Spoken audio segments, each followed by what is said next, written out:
गीता 18 के श्लोक नंबर 62 में भगवान स्वयं कह रहे हैं कि अर्जुन उस परमेश्वर की शरण में जा जिसकी कृपा से परम शांति व शाश्वत स्थान अर्थात सतलोक को प्राप्त होगा। वो परमेश्वर कौन है, कहां है, कैसा है, जानने के लिए कृपया अवश्य सुनिए जगत गुरु तत्वदर्शी संत रामपाल जी महाराज के अमृत वचन।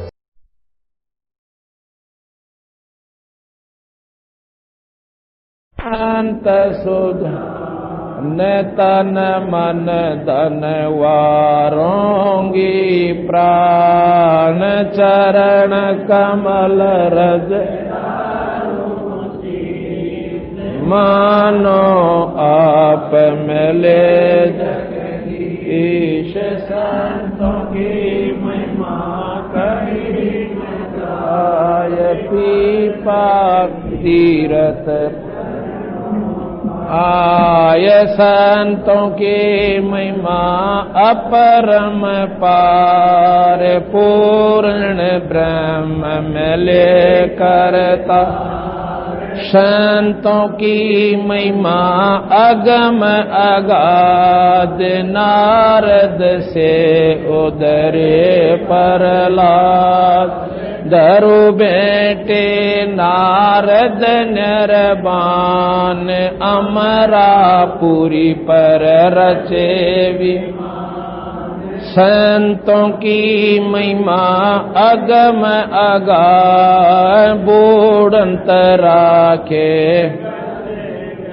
ग्रह संतों की महिमा निश्चल थी द्रोत सुता के बढ़ गए चीर संतों की महिमा अधिक सुमेर भिलनी के झूठे खाए बे रे संतों की महिमा निश्चल अंक बाल्मीक का बाजा संग संतों की महिमा अमन अमान देखो गण का चढ़ी मान संतों की महिमा पद गर गाप तरलोचन करतिया आप पुंडरपुरी नामा परवान देवल फेर छवा अनकाशीपुरी कबीर कमाल गबी बाल ईरसाल दिया भंडारा जन रदा कनक जनेऊ पद पर का संतों की महिमा कहिए न जा पीपा कूद पड़े अवदास गरीब संतन को से 84 मिट गई सुख एवदास गरीब संतन को से 84 मिट गई। इति ग्रंथ साहिब सत कबीर साहिब तथा सतगुरु गरीबदास जी साहिब की दया से ग्रंथ साहिब संपूर्ण हुआ। द्रौपद सुता को दिन लीर द्रौपद सुता को राजा के अंत बढ़ाए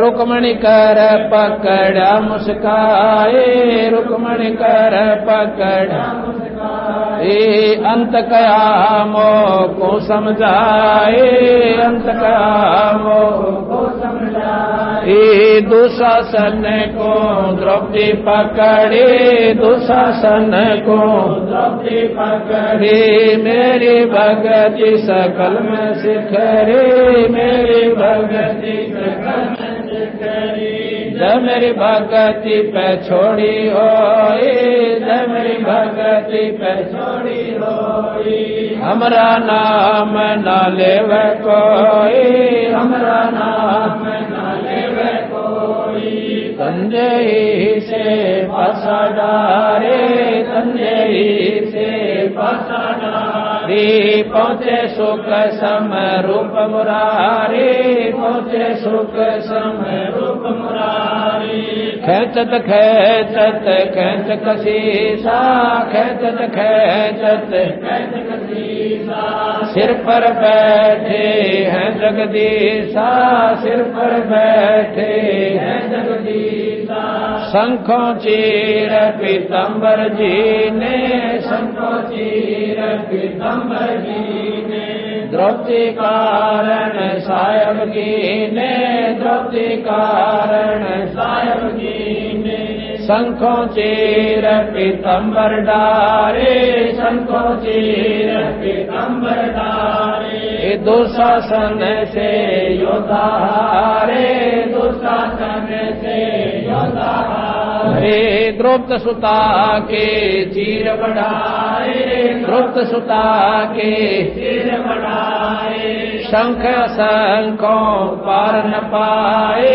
शंख शंखों पार न पाए नित बुन कपड़ा देते भाई नित बुन कपड़ा देते भाई धक 9 लख बालज आए धक 9 लख बालज आए अवगत के सो नाम कबीरा अवगत के सो नाम कबीरा सच टूटे जंजीरा सच टूटे जंजीरा अवगत के सो नाम कबीरा अवगत के सो नाम कबीरा सच टूटे जंजीरा सच टूटे जंजीरा नाम कबीरा अवगत के सो नाम कबीरा सच टूटे जंजीरा सच टूटे जंजीरा पहली आरती हर दरबारे प्राण धारे वादी पंच कर पूजा देव निरंजन और दूजा खंड खंड में आरती गाजे सकल मणि हरि जोत विराजे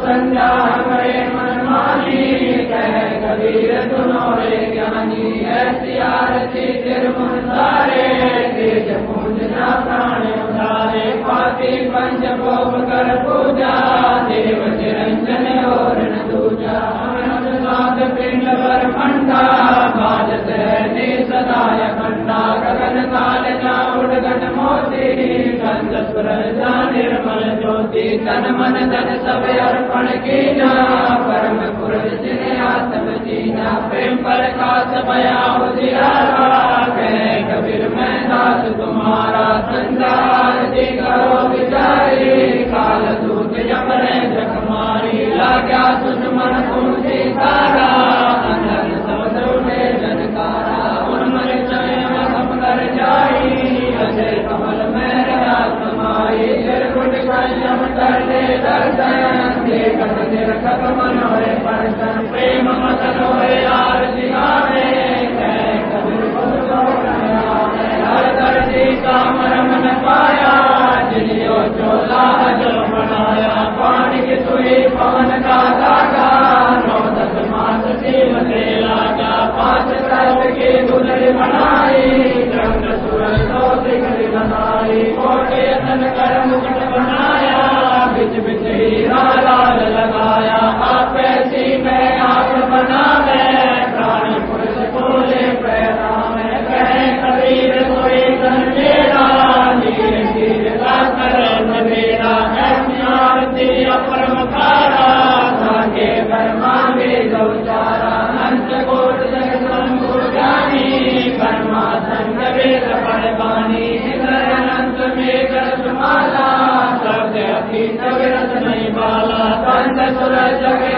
चिरागा सौद्यती तयद वर्ग पाता सात समुद्र लगे अंजन नैना सौद्यती तयद वर्ग मैना नंद कोटि जग बाते बाते पूर्ण ब्रह्म अमर पुरुषाते तीर्थ कोटि रामावतारी सीता संग रहती नारी तीन पदम जाके भगवाना द्रौपदी लखन वासन जाना तीर्थ कोटि सीता संग तेरी सप्त नील राधा दे फेरी जागे ऐसा पूर्ण ब्रह्म हमारा दास गरीब कहे डर लोई पर है बिरला कोई दास गरीब कहे नर लोई साहेब की है बिरला कोई कृष्णवादी सब संग आप अपने नाम आज की अरदास है सकल संत प्रणाम है कृष्णवादी सब संग आप अपने नाम आज की अरदास है सकल संत प्रणाम है गुरु ज्ञान मान अडोय बोले सतगुरु सबसे जानी दास गरीब सत्य गुरु मिले आने साल हो गया छुड़ाने दीन के दयाल भक्ति कर दीजियो आने जाने गुलाम अपना कर दीजियो आने जाने गुलाम तुम्हारा है सही मेरे मन में डूब पानी का जाम गुलाम गुलाम गुलाम हूँ खड़ा रहूँ दरबार तो आठो सेवक कलमदार जब तुम्हारी को करी हमारे पड़ी मोहे तू करी मैं घर का बंदी ज्यादा हर्ष मेरी मानियो जन कहते जान गरीब अपना करे जानियो मैं घर का बंदी ज्यादा हर्ष मेरी मानियो जन कहते जाते गरीब अपना करे जानियो फिर जल थल शक्ति एक है डूंगर दयाल दसों दिशा को दर्शन ना जोरा काल जय जय जय करुणामयी जय जय जय जगदीश जय जय जय तू जगत गुरु पूर्ण विश्व रूप रघुवीर है मोहन का नाम है भोले मधुर बजाई गरीबदास बलिदान गरीबानी जाम गुलाम के सुनियो हर आवाज यो पाजी समरी दियो जब लग तुम्हारा राज पर लोगों के अंत है धरणी अंबर दौर है मैं दरबारी दर खड़ा बल तुम्हारी बोल समर्थ तुम जगदीश है सतगुरु साहेब सारे मैं शरणागत आई तुम हो उदारे के संतों की फल माले वर्णों विचरमाल मैं श्रवण का दास हूँ करो बंदगी दान आवाज नाथ की आज की अरदास आमन जाना मेरी हो दीजो निश्चल बास सतगुरु के लक्षण को चाल में गंभीर संकालिक पड़े नहीं शंकर ब्रह्माती ने फिर तू जाओ पने आप की जैसे सुंदर साध मुनिया से सब देखिया सतगुरु अग्न का गिरी सतगुरु पूर्ण ब्रह्म सतगुरु आप अलेख सतगुरु रमता राम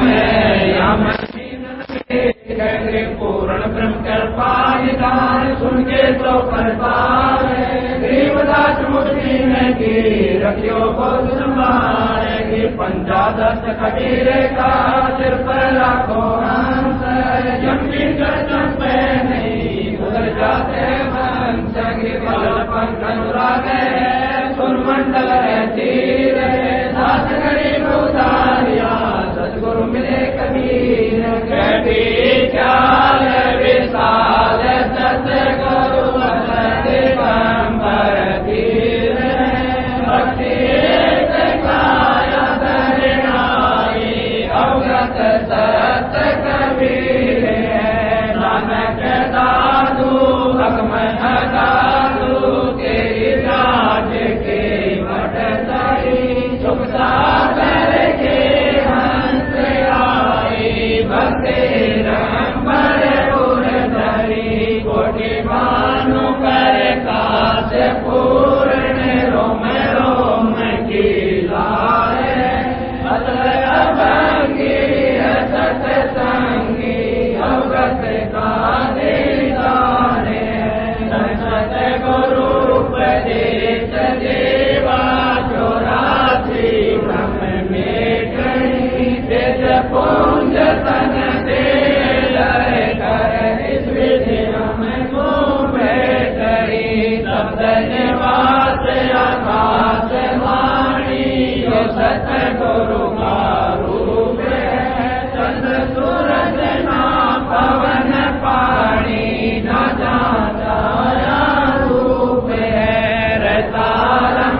भगत अलग कलेख बोले पंथ विटंबवादी कुल का खामिक एक है रोम रोम में जाप जप रे अर्थ कमल दल मेल है सुत निरत को कमल घटाओ दीपक बिन तेल है अर्ध में खोज हलोज हारे तरवैनी के तीर हैं दस गरीब कबीर सतगुरु मंदिर छोड़ कबीर है अर्ध में खोज हलोज हाजिर तरवैनी के तीर हैं दस गरीब कबीर सतगुरु मंदिर छोड़ कबीर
छुड़ानी धाम की उतरे पाया गरीब ऐसा सतगुरु हम मिला अलल पंख की चाहत काया माया ना वहाँ नहीं पिंड ना घा गरीब ऐसा सतगुरु हम मिला उज्ज्वल हिरंबर आदे बल का ज्ञान कमाने का गलत है गरीब ऐसा सतगुरु हम मिला सुन विदेशी आप रोम प्रकाशे है दीना अजब गरीब ऐसा सतगुरु हम मिला मगन किए मस्ता प्याला प्याया प्रेम का गगन मंडल घर गरीब ऐसा सतगुरु हम मिला सहने और अंतर पर काशिया अजब सुनाए बे गरीब ऐसा सतगुरु हम मिला सुरत सिंधु की सैल वज्र पोल पट खोल कर ले गया जिन गरीब ऐसा सतगुरु हम मिला सुरत सिंधु के तीर सब संतन सिरताज हैं सतगुरु अदल कबीर गरीब ऐसा सतगुरु हम मिला सुरत सिंधु के तीर सब संतन सिरताज हैं सतगुरु अदल कबीर अबरस गोरस का सुनो बयाना खीर खांड साहिब मोहन भोग मानसी पूजा मेवा मिसरी लड्डू जलेबी लाड कचौरी खुरमे भोग आत्म बोरी दही बड़े नौकती परसान पूरी मांडे आदम दोवा दाल गिरी चुआरे नमक नून और गर्त कहावे दूध दही तो सब मन भावे शक्कर गुड़ की होत पंजीरी माहे जमान गल पी जीरा हींग मिर्च हो लाला जब यो कहिए अजब मसा छा छिकणिया चंतामणि गोरस पिया चरबुन पापड़ बीन मसाले सारे 3600 व्यंजन अधिकार शैत आमनि बोनो रंगे बदरी बेरम तुत एता भोग भोगव को एता भोग ये परमात्म कै चढ़ सोए परमात्म कै ये दास गरीब ये अनकी महिमा दास गरीब ये तीन लोक में जाकर माँ तीन लोक में जाकर दास गरीब ये अनकी महिमा तीन लोक में जाकर माँ में जाकर सत साहिब। ए बंदी छोड़ सतपुरुष स्वरूप कबीर साहब तथा उन्हीं के अवतार वही स्वरूप बंदी छोड़ गरीबदास जी महाराज, आपका भोग प्रसाद तैयार है। अपनी पवित्र रचना से इसी स्वीकार तथा पवित्र कीजिए भगवान। हे परवरदिगार, किसी सेवक द्वारा सेवा में कमी आई हो या पाठी द्वारा कोई पाठ्यक्रम में सुधी रही हो, हमें तुच्छ बुद्धि जीव जान के माफ करियो मालिक। हे दीनदयाल, आज आपने अपनी मेहर बख्श के अपनी मौज बख्श के इस काठमंडी के अंदर अपनी प्यारी पुण्यात्माओं को वो लाभ दिया, वो अमृत बरसाया 5 दिन तक। और धन्य है ये मोदीराम ट्रस्ट जिसने हमें बंदी छोड़ की कथा परमात्मा का यहां पर सत्संग करने का अवसर दिया। ये समागम बड़े भाग से हुआ करते हैं। उस नगरी की पुण्यात्माओं के जो पुण्यक्रम जोर देते हैं, तब कहीं उस मोहल्ले में ऐसे समागम हुआ करते हैं। कहते हैं पुण्य पुंज मिल बिन मिलहीन संता। पुण्य पुंज, पुंज कहें समूह ढेर, पुण्य पुनों के समूह ढेर हुए बिना संत नहीं मिला करते। साधु दर्शन राम का भाई मुख पर बसे सुहाग, और दर्श उन्हीं को होते हैं जिनके पूर्ण भाग है। कबीरा दर्शन साधु का परमात्मा आवे याद। कितनी भी भूली हुई आत्मा सत्संग में आ जावे, एक बार ठेस जरूर पहुंचेगी आत्मा में कि हम कितने दिन के लिए संसार में आए थे और हमारा असली उद्देश्य क्या था। एक बार आत्मा झंझोड़ कर धर दी जाती है सत्संग की वाणी द्वारा, परमात्मा की कथा द्वारा। कबीरा दर्शन संत का साधु का तो साहेब आवे याद, और लेखे में वाहे गिरी और बाकी के दिन बाद। अब हम संत किसे मानते हैं, हमारे मन में एक ऐसी प्रक्रिया घुसी हुई है, जैसे हम पढ़ते थे ना स्कूल में, उसमें लिखा होता था री का ऋषि। ऋषि की क्या वेशभूषा थी कि एक लंगोट सा धोती सी बांध रखी और दाढ़ी बढ़ा रखी, ऊपर जटा की नो ऐसे करके लपेटा सा ला रखा, गल में माला, आंखें बंद करे आसन पर बैठा। तो हमारे हृदय में ऐसा घर कर गया कि संत ऋषि तो ऐसे ही होते हैं।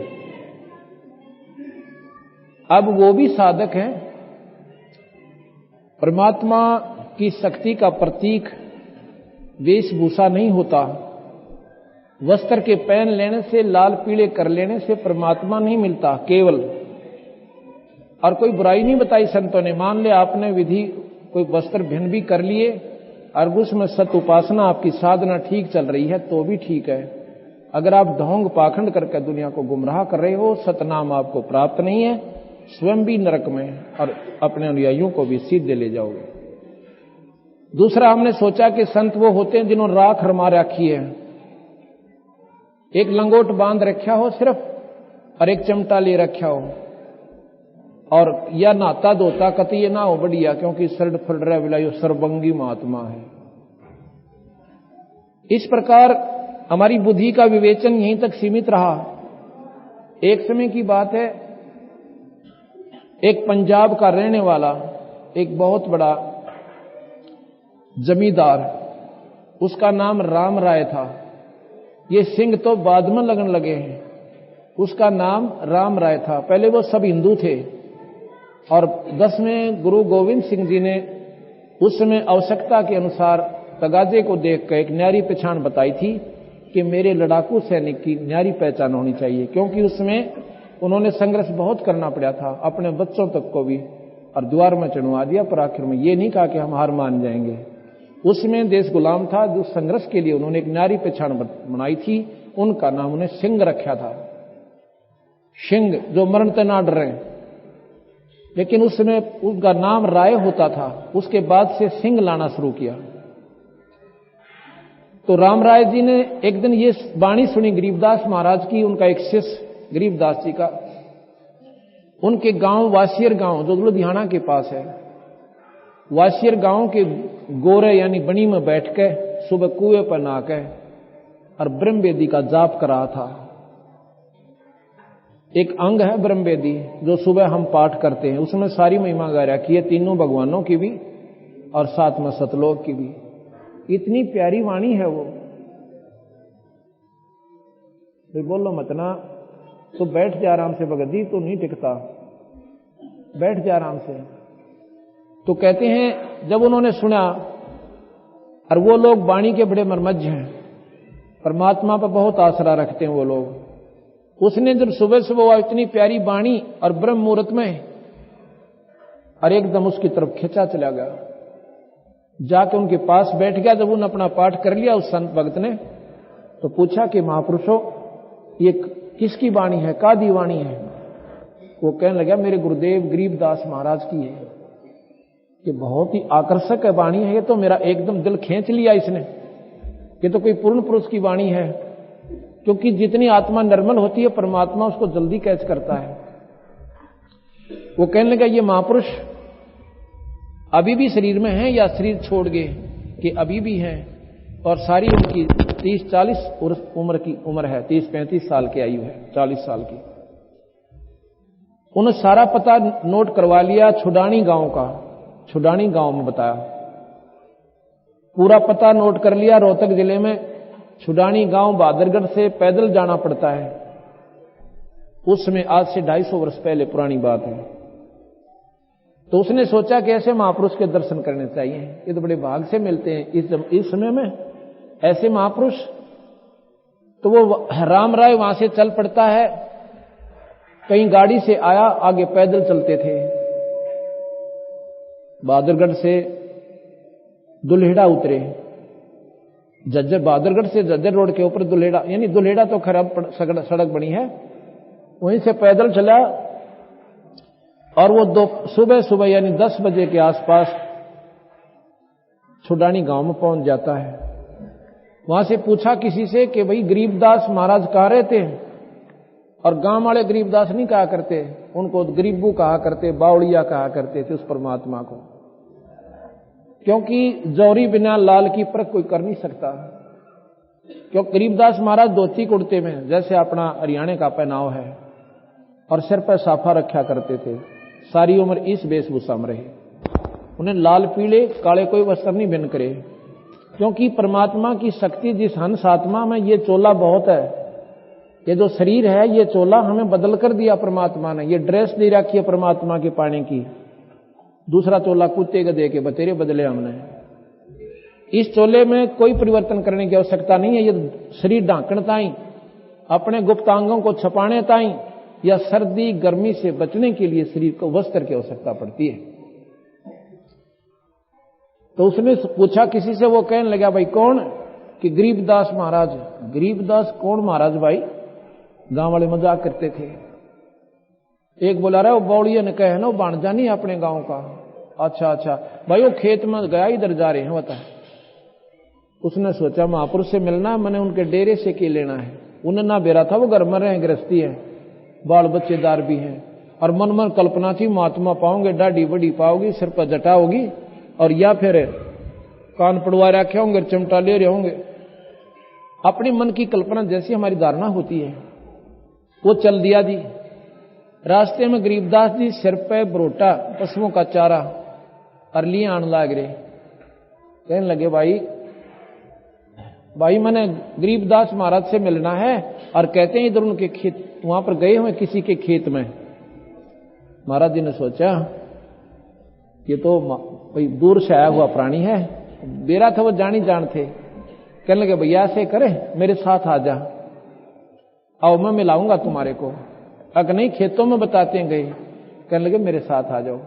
उन्होंने सोचा कि अगर मैं ये कह दूंगा ना कि मैं गरीबदास हूं तो मेरी एक बात नहीं सुना ये व्यक्ति, और अभी चलता हो लेगा वापिस, क्योंकि इसके मन में जो कल्पना संतों की वो गलत धारणा भरी पड़ी है। घर ले आए। अब जब महाराज जी आए, क्योंकि बाहर के भक्तजन आए हुए थे, उन्होंने दंडोत प्रणाम किया गरीबदास जियों को, और उधर से वो रामराय बैठ गया। कहने लगे रे गरीबदास महाराज जी कौन से हैं? कि ये तो महाराज जी तो तेरे साथ आए हैं, तुम जानता नहीं इसको इनको? उन्होंने अपने माथे बात हमारा तरह बुलाओ, ये 400 किलोमीटर चलकर यो महात्मा पाया, धोती कुर्ता इसने के कुछ भी कौन इसके पास। अपने मन में इतना विक्षेप अक्षुभ हो गया कि मैं भी कतिये बावड़ी बूझ। किसी ने कह दिया महात्मा हमारे तार में 400 कोस 2 किलोमीटर धक्के खाना आ गया, और खोदा पहाड़ निकली चुईया हुआ भी मरी हुई, यानी अपनी धारणा से एक धोती कुर्ते वाले ने। और कौन महात्मा माने? जो हमारी जो दुर्बुद्धि हमारे अंदर भरी पड़ी है अज्ञानता के कारण।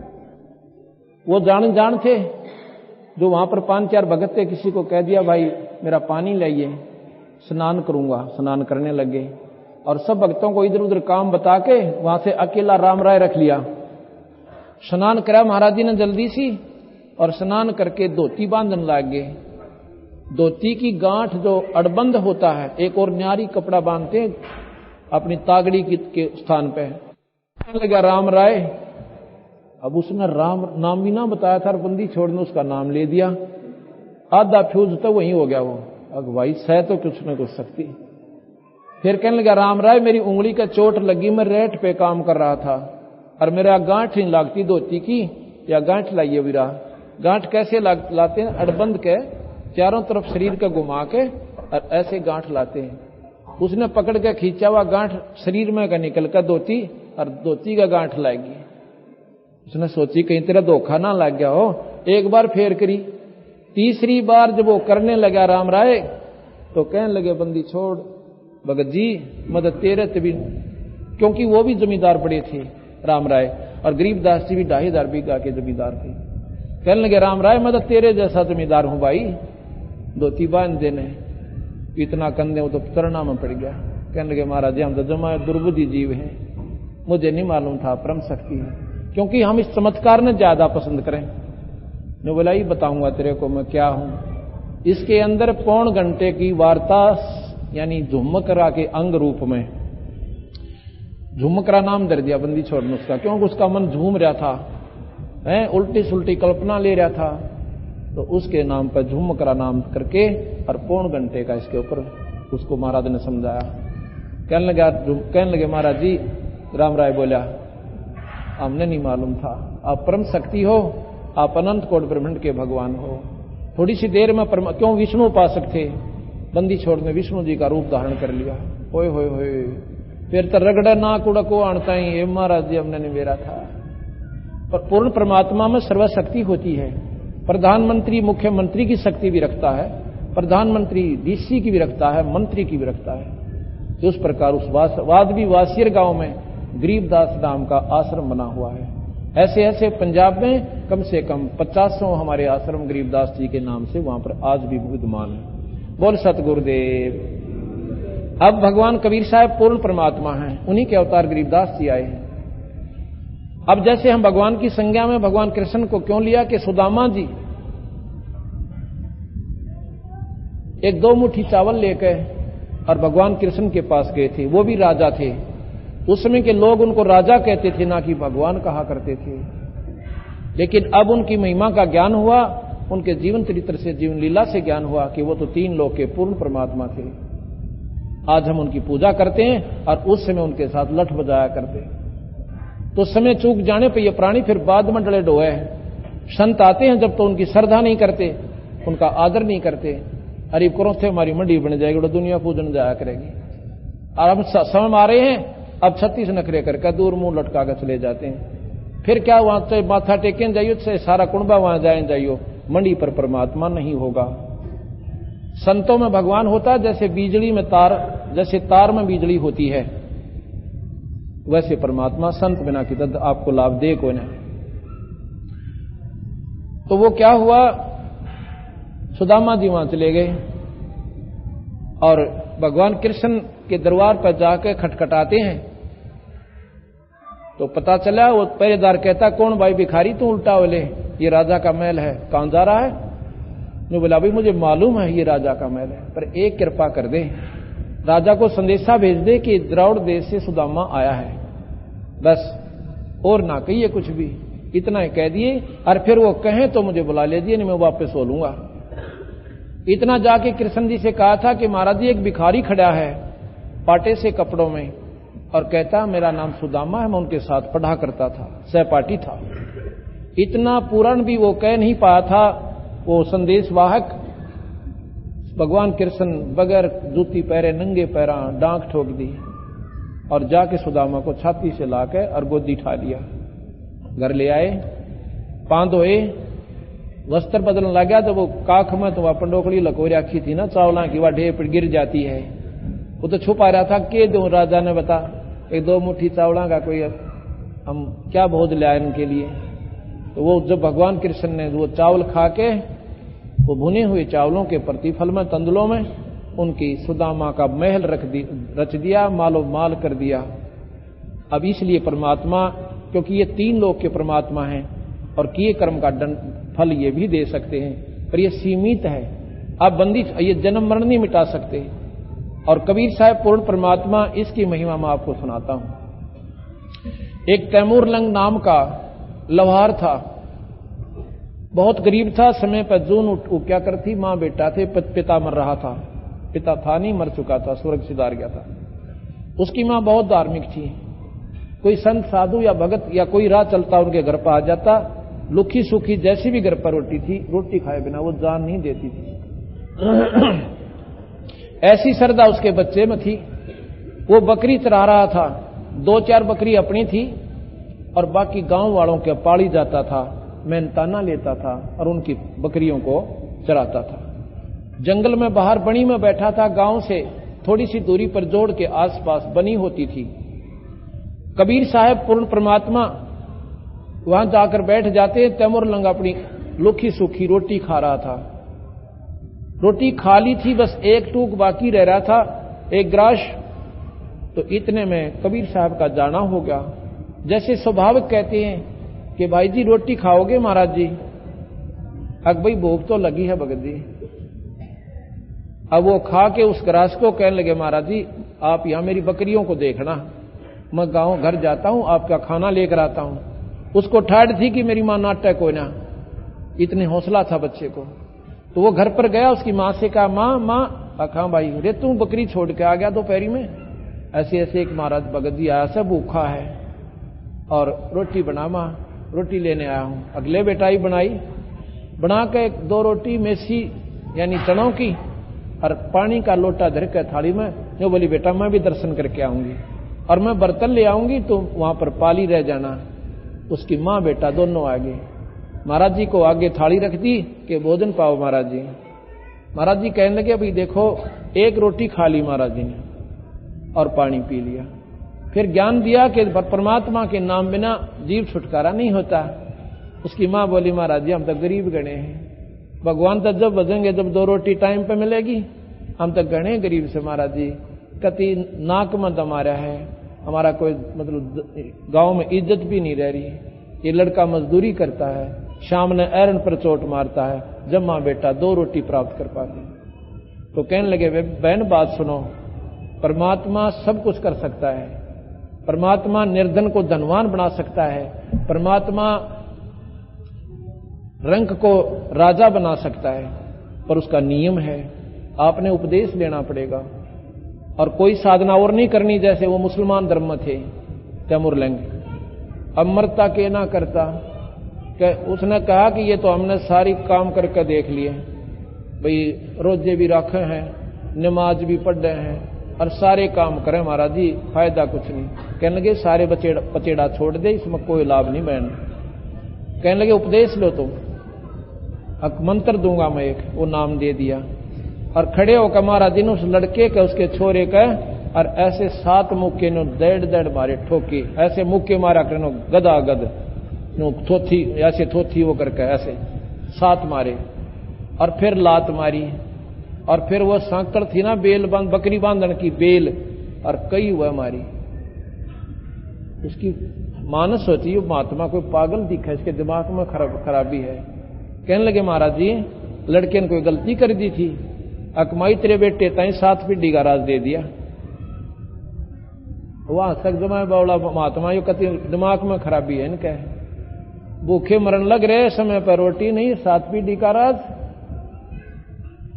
इतना उसके मन में विक्षेप आया ही था कि ये तो मन बावड़ा लाग गए। महाराज जी अंतर ध्यान हो गए, दिखाइए ना दिए। ओए होए होए, दोनों माँ बेटा बहुत रोए। हे महाराज जी, माता जी फरिश्ता थे तो ये भगवान के अल्लाह के फरिश्ता आए थे। ओए होए, हम तो बहुत चूक गए। कहने के बेटा अब क्या बने। शाम को घर चले गए। अगले दिन उसके लड़के ने स्वप्न में वही बंदी छोड़ कबीर साहब उसी रूप में दिखाई देते हैं। कहते हैं तिमुरलंग। हाँ, उससे पहले वो क्या करता है कि एक एहरन लुहार के घर पे ऐसे चोट मारता है गण की, और उसके बदले में वो कुछ दाने दे देता है, उसको अन्न दे देता है। जिस दिन वो चोट लगा रहा था पहले दिन, एहरन के साथ से इतनी चींटियां निकली कि सारा एहरन आसपास काला हो गया। वो जमीन उसका एक विशेष दृष्टि, उसका आकर्षण का कारण बन गया कि इस छोटे से बिल में और इतनी कीड़ी, हे अल्लाह, हे खुदा, तेरी महिमा तू ही जाने। मतलब एक विशेष उसके मन में वो जच गई बात कि इतनी कीड़ी और उस बिल में। तो सपने में वही महाराज कहते हैं बंदी छोड़ कि तिमुरलंग, कि तूने जो चींटी देखी थी ना एरन के पास में, वहां पर बहुत खजाना दबा हुआ है, और उस एरन के स्थान को तुम मोल ले ले। सपने में जैसे सामने बैठे वैसे बात होती है। वो कहने लगे महाराज जी मोल क्यों कर ले ला, हमारे पास तो रोटी भी खाने को नहीं है। वो देवे को ना उन्हें मालूम है कि इसके पास तो 6 साल भी पैसे ना हो देने के। कबीर साहब कहने लगे ये मेरा काम से भाई, तू जा और उससे प्रार्थना कर। उससे पहले बंदी छोड़ने उस एरन नाले के मन में ऐसी भावना भर दी कि इस एरन ने कोई ले लेना तो मेरी 2 साल में पैसे दे दे, मैं बाहर बना लूं, थोड़ी जगह रहेगी। अब परमात्मा जब करता है ना, दोनों लवत है, दोनों तरफ खेल खेलता है वो, जिस पर राजी हो जा। तो जी वहां गया, तिमुरलंग ने प्रार्थना, और सुबह उठकर अपनी मां को बताया सोपन कि मां जी ऐसे ऐसे महाराज जी दिखे थे। और न्यो बोली भाई दिखे थे मन ने भी, पर न्यो ना बेरा वह कह के रहे थे, मेरी समझ में फर्क रह गया। बेटा देख ले टोक के, अगर उसने दे दिया आपको एरन तो समझो खजाना भी है। उसने जाते ही प्रार्थना करी। वो कहने लगा भाई दे तो दूंगा, पर पैसे कब देगा। वो बोला जी दे दूंगा पैसे तेरे जरूर, ना तेरी मजदूरी कर रहा हूं, तेरे पूरे कर दूंगा, मैं अन्न लेना बंद कर दूंगा। नहीं फिर भी तो बता, 6 महीने में दे दूंगा। बैठ जाओ 6 महीने में दे दूंगा। पक्की बात है? पक्की बात। लगा अंगूठा लगा लिया। मां बेटा ने जोड़ से डले लाके और इतनी ऊंची उनकी चारों तरफ बाढ़ करके झोपड़ी घेर ली। और फिर साथ में ये कहा था थोड़ा थोड़ा प्रयोग करना, कदे एकदम सारे निकाल ले तेरे को कोई पकड़ ले। सबसे पहले खजाना खोजा, वो जगह खोदी तो एक मटका छोटा सा वो हीरे जवाहरात मोहर असरफियों से भरा हुआ पाया। वो उठा तो नीचे और भी गणे थे, न्यों की न्यों माटी दे दी। थोड़े से निकाल लिए, बकरी लिया, वो बकरी बेच दी। उसके बाद क्या किया, घोड़े ले आया, घोड़े बेच दिए। ऐसा बहाना दिखा दिया कि व्यापार ने इसका बहुत ज्यादा पहुंचा पकड़ लिया, बहुत ज्यादा लाभ हो गया। 1 साल में वो बहुत ही मालो माल हो गया। कर तो दिया था मालिक ने। अब उसके मन में बचपन में ये धारणा थी, है भगवान जय मैं राजा बन जा और इस नवाब ने गढ़ूं सबसे पहले। कौन से नवाब ने? जो उसकी नगरी के ऊपर राज करता था। क्यों? क्योंकि उसकी आंखें आंगा जब वो पाली था एक लड़की, जवान लड़की उसी गांव की पानी लेकर आ रही थी और उसके नवाब के अनुचरों ने उस नवाब की खातिर उस जवान लड़की को जबरदस्ती उठाया था और भाग के उसने भी कहा था और वो मारपीट भी करी थी उसने उनके अनुचरों के साथ कि तुम्हारी बहन को क्यों ले जा रहे हो। लेकिन वो उसको अच्छी तरह तोड़ के बुरी तरह पीट के उसको तैमुरलंग ने वहीं डाल गए थे और उस जवान लड़की को उस राजा के पास ले गए। और इस प्रकार उस दिन से उसके मन में ये भावना थी कि ऐसे दुष्ट राजा को इसी सजा दूंगे भगवान, एक बार मन तो राजा बना दे। पर मन में वह रह गया, उठे थी डट जाती कौन राजा बनावे। ऐसे ऐसे जुल्म उस नवाब ने बहुत कर रखे थे। अब उसके मन में ये होगी कि इस राजा से बदला लो अपनी बहन का, जो हमारे गांव की लड़की के साथ ऐसा जुल्म किया उसने क्या किया जी, लोहार खाए, अपनी तलवार बनाई, सैकड़ों और डाल बनाई और गांव के जवान जवान बच्चों को ले गया एक तरफ। कहने लगा भैया तुम्हारे को महीने में 1 रुपया दिया करूंगा और जो राजा है ना, राजा जो उसने हमारी बहन के साथ ऐसा जुल्म किया था और बस उसका बदला लेंगे। वो बालक भी सारे राजी हो गए, ठीक से भाई हम तेरे साथ ना चाहे नाड़ देनी पड़ जाओ। जो बोला चलो जंगल में, रात्रि के समय जंगल में ले जावे, उनको तलवार चलाना सिखावे, ढाल चलाना सिखावे, उनको कती तैयार कर लिया और घोड़े ले लिए, वहीं पर गुड़साल बना दी जंगल में और 5-7 बच्चे वहीं पर, तुम भाई अपना यहाँ पर रहो और इनकी सेवा करो। गांव में भी आते जाते रहो, कोई घर वाले नाराज ना हो जाए। फिर उन्होंने कहा कि अपने रिश्तेदारों को लाओ बुला के। जवान जवान बच्चे पहले भूख घनी मरा करती थी, पानी बरस जाता तो रोटी हो जाती, दाना होता नहीं तो भूखे रहते थे। तो उसने कम से कम भी 2000 बच्चे जवान जवान एक फौज तैयार कर ली और फौज तैयार करके उस नवाब के ऊपर हमला कर दिया। और नवाब था ऐसा ही, उसने न्यों भी ना सोची थी कि तेरे साथ ऐसी घटना कभी घट भी सकती है। चारों तरफ से घेर के और संदेशा भिजवा दिया कि या तो राजी खुशी अपने हथियार डाल दे और नहीं तो कुंबे तक को खत्म कर देंगे। उसने देखा, एक ऊपर चढ़ के मंत्री ने देखा कि महाराज जी अपने बस की कोना, या तो इतनी सेना लेकर आगे हैं कि बात बिगड़ जाएगी, आप सरेंडर कर दो। उन हथियार डाल दिए, जाकर के राजा को पकड़ के और सभी सैनिकों को हथियार छीन लिए सभी के, और सारी सेना ने अपना कंट्रोल कर लिया और उनको वहां से निकाल दिया। कहने लगा मारते नहीं तेरे को, ले यही सजा देते हैं कि अपना अलग से एक मकान में रहे, एक आम नागरिक की तरह। बोल गया पीछे उसने कहा कि तुम यहां आम नागरिक की तरह रहोगे, हम तेरे जैसे नीच नहीं कि तुम्हें खत्म कर दें। तो उनको थोड़ी बहुत अपना तनखा वनखा बांध दी और वो रहने लगे। उसके बाद उसने पड़ोसी नवाब के ऊपर हमला कर दिया कि वह सेना भी साथ होगी, वह खजाना साथ होगा। ऐसे करते करते तैमुरलंग हिंदुस्तान का बादशाह बन गया। ये सबको मालूम है, इतिहास में भी पढ़ा करते। तैमुरलंग के बाद औरंगजेब तक 7 पीढ़ी ने लगातार तैमुरलंग की ने हिंदुस्तान पर राज किया। औरंगजेब के बाद ये उनका शासन टुकड़ों में बट गया था।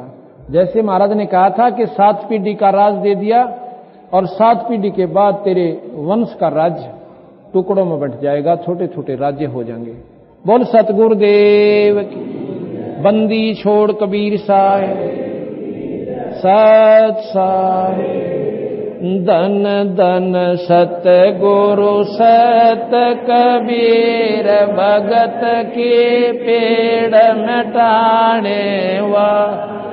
धन धन सत गुरु सत कबीर, भगत अरे भगत की पीड़ मिटाने वाले, भगत पीड़ मिटाने वाले। गुरु सत कबीर, भगत की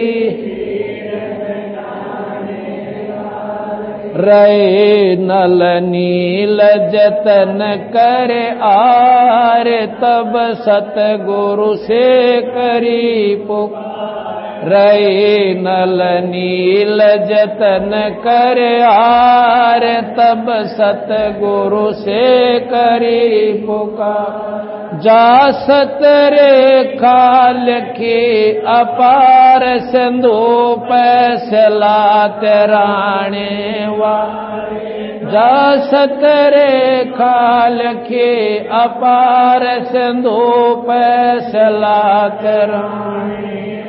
अरे धन धन सतगुरु सत कबीर, भगत की पीड़। ले भगत की पीड़ मिटाने वाले, भगत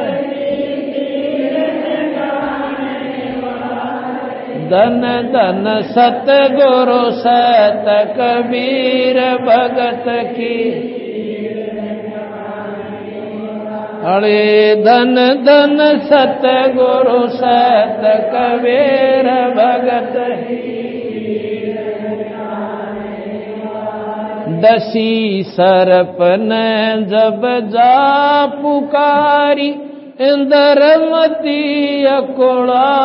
दसी सरप ने जब जा पुकारी, इंद्रमती अकुड़ा।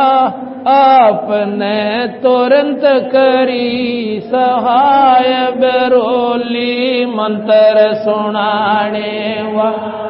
आपने तुरंत करी सहाय, बरोली मंत्र सुनाने वाले। धन धन सतगुरु सत कबीर, भगत के पीड़।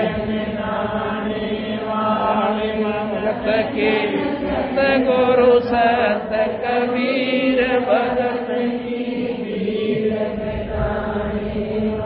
हे भगत की पीड़ मिटाने वाले, भगत की पीड़ मिटाने वाले।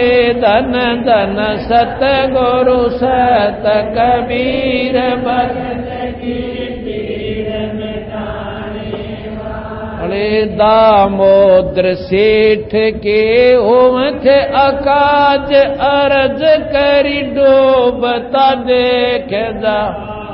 दामोदर सेठ का अकाज, अर्ज डूबता देख जाज। लाज मेरी रखियो गरीब नवा, समुद्र से पार लंघाने वा। लाज मेरी रखियो गरीब नवाज, समुद्र पार लंघाने वाले। धन धन सतगुरु सत कबीर, भगत की पीड़ मिटाने वाले।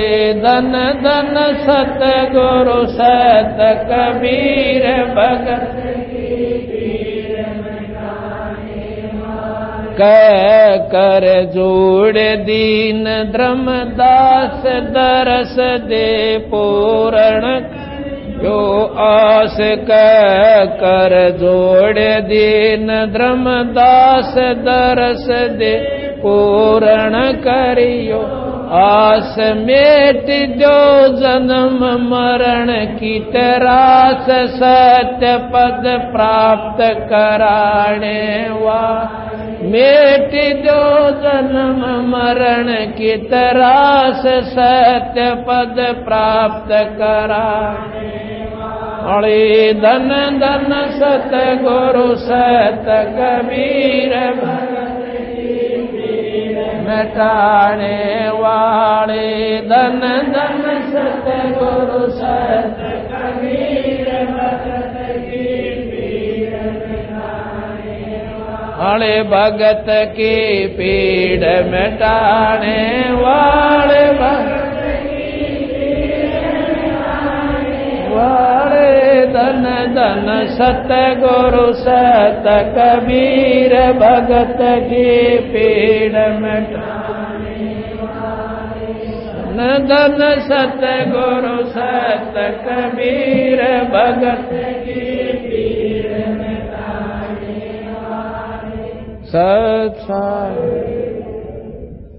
अब इसमें आपने सुना कि धन धन सतगुरु सत कबीर भगत की पीड़ मिटाने वाले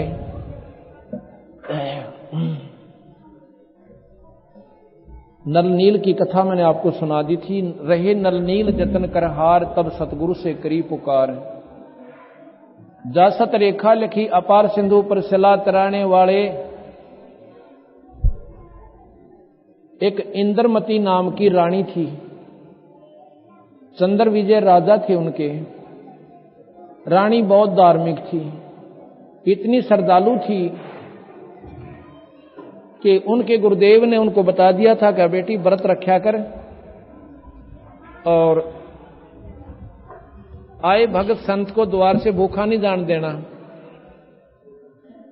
और साधु के जिमाने का बहुत पुण्य होता है। जैसे तू पीछे रानी बनी है ना, पुण्य कर्मों से ही बनी है, अब पुण्य मत छोड़ना। उसने पल्ले गांठ लगा ली और जैसा भी परमात्मा का नाम वो जानता था, उस संत ने उसको बता दिया, ओम नाम का जाप किया करें। अब उस रानी ने इतनी पक्की होगी कि एक दिन रोज एक संत को घर पर भोजन कराया करूंगी, क्यों धन की कमी को ना, और श्रद्धा पिछले पुण्यकर्मों से बहुत गणी।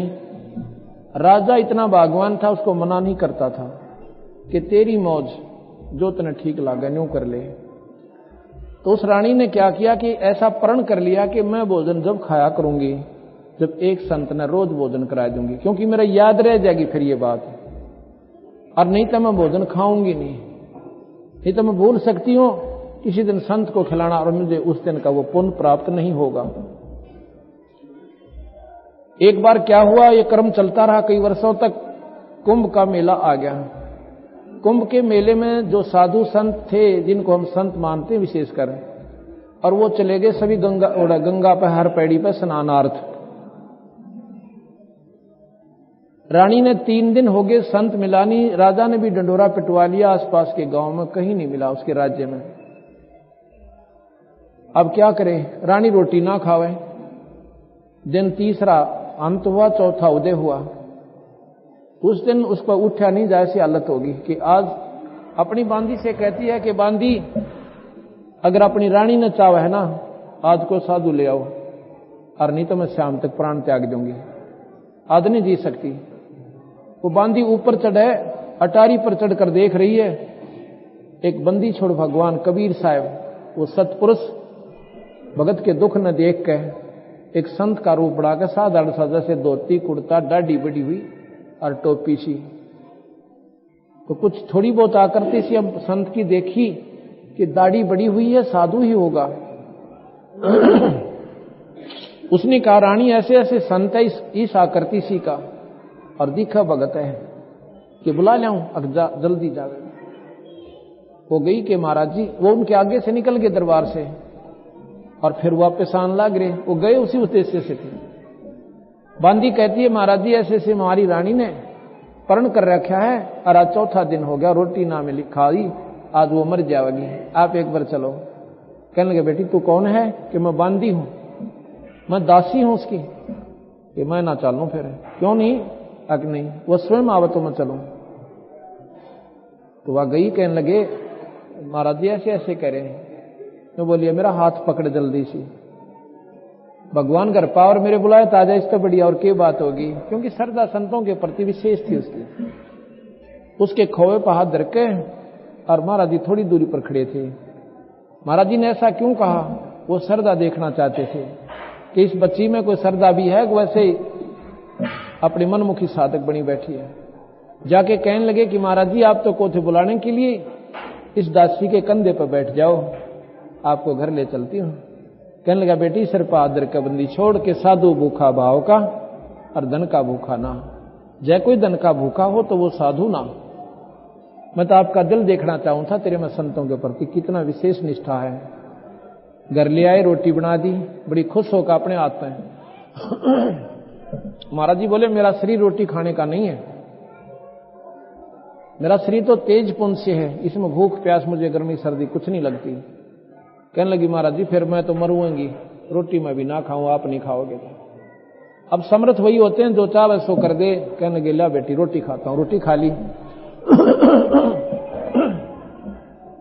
भोजन खाने के बाद वो रानी ने भी रोटी खा ली, व्रत खोल लिया अपना। कबीर साहब कहने लगे बेटी ये आपको किसने मार्गदर्शन किया? इतना कठिन साधना और शरीर को इतनी यातना देकर कभी परमात्मा पाया जाता है? अगदी ऐसे ऐसे मेरे गुरुदेव ने बता रखा है। इस साधना से कहां जाएगी कि मैं रानी बनूंगी? बेटी देखो ठीक है, उनके प्रभाव से स्वर्ग भी जा सकती है, रानी भी बन सकती है, पर यह मत ना भूला गद्दी भी बनेगी। कैसे महाराज जी? के जैसे कर्म प्राणी करता दोनों भोगने पड़ेंगे आपको। रानी का नंबर मनमाना 1000 वर्ष के बाद आओगा, इतना बिरानी के बिरान माटी होगी तेरी, और इस 3 लोक की साधना से तेरी जन्म मरण नहीं मिट सकता। कहने लगी महाराज जी ओम मंत्र पढ़ती हूं मैं। ओम मंत्र आपको स्वर्ग तक की उपलब्धि करवा सकता है और 21 ब्रह्मांड का सबसे उत्तम मंत्र है ये। लेकिन बेटी ये काल नहीं रोक सकता और तेरे जन्म मरण को नहीं मिटा सकता। ने बोले महाराज जी आप तो वाद विवाद करने लग गए और निंदा करने लग गए संतों की। अच्छा बेटी चलो आपको ऐसे मंजूर है तो ऐसे सही, पर एक बात सुन ले, आज से तीसरे दिन तेरे को सांप डसेगा और तेरे कोई नहीं बचा सकता, ना तेरा गुरुजी बचा सकते और ना तेरा ओम मंत्र बचा सकता, और ना ये जिनको तू साधुओं को खाना खिला सकते ये नहीं बचा सकते। ये कर्म का दंड आपको भोगना पड़ेगा। स्वयं भगवान राम ने अपना कर्म का दंड भोगना पड़ा। द्वापर त्रेता में बाली मारा था सुग्रीव का भाई, और द्वापर में आकर स्वयं उसी के तीर से वो पारदी बन गया था और स्वयं अपना प्राण त्यागने पड़े। जब उन्होंने कर्मदंड नहीं उनका कटा तो तेरा कैसे कट सकता बेटी? अब ये याद तो उनको थी कि भगवान कृष्ण जो है शरीर त्याग कर जा चुका था। तो और जब मरने का नंबर आया ना कि परसों तेरा काल है, गिग्गी बंदगी उसकी, कहने लगी महाराज जी मैं बच सकती हूँ? कहां बच सकती है, मेरा नाम लेना पड़ेगा। कि महाराज जी न्यू कहते हैं गुरु नहीं बदलिया करते। न्यू बोले बेटी एक डॉक्टर की दवाई ना लागे ना, 100 बदलने चाहिए। दत्तात्रेय ने 24 बदले थे, 25 में से छुटकारा हुआ उसका। ये किसने बढ़ा दी? तो एक अध्यापक है 5वीं तो ही पढ़ा सकता है, क्या उस अध्यापक को छोड़े नहीं? लेकिन सत्कार जरूर करे उसका। ये नहीं कि हम उसको कहते हैं उसके आप आदर भी मत करना। तने बोले जी नाम दे दो, नाम दे दिया। कहने लगे तीसरे दिन मेरे रूप में काल आएगा और तुम उससे बात मत करना, सिर्फ 2 मिनट, और ये सुमरण मैंने दिया इसका जाप करना। तो इसी प्रकार उसने याद रखी। तीसरा दिन के 2 बजे के आसपास कबीर साहब के रूप में वो काल आता है। आके कहने लगा इंद्रमती इंद्रमती। एक बार तो महाराज को देख के बड़ी खुशी हुई, फिर वो बात याद थी, एकदम चुप होकर बैठ गई और वो मंत्र का जाप शुरू कर दिया। वैसे तो महाराज ने कहा संत का आदर करे बिना रह नहीं, लेकिन अब मैं कहता हूं अब नहीं करना। 2 मिनट के सुमन के बाद देखना उसके शरीर को। 2 मिनट सुमन करके जब आंखें खोली उस काल का असली स्वरूप उसके सामने था। और काल ने जब देखा अपना चेहरा कि तेरा तो इसमें आकार बदल दिया, जरूर कोई भयंकर मंत्र इसके पास है जो मेरे काबू से बाहर है। कहने लगा ले इंद्रमती अब तो जाऊं तो फिर देखूंगा। अब उसको और पक्की होगी, हाँ आज तो बिल्कुल शायद थी मेरी और महाराज की कृपा से बची। क्या हुआ? अब वह गफलत में आ गई, खुशी मनावा सब ने बताती अंडा मेरी मौत थी, महाराज जी ने टाल दी मेरी मौत थी, और सुमरण करया कोई ने अपने सोगी ठाठ तंगले कट्टी टंटा मिटा। शाम के दिन छिपने के करीब हो रहा था, इतने में काल ने सांप का रूप धारण किया, इंद्रमती का डंक मार दिया और डर वह लेटी ही थी और उसका डंक मारा, एकदम उठी, इतना मोटा सर्प और ऐसे करता हुआ और जाने लग रहा।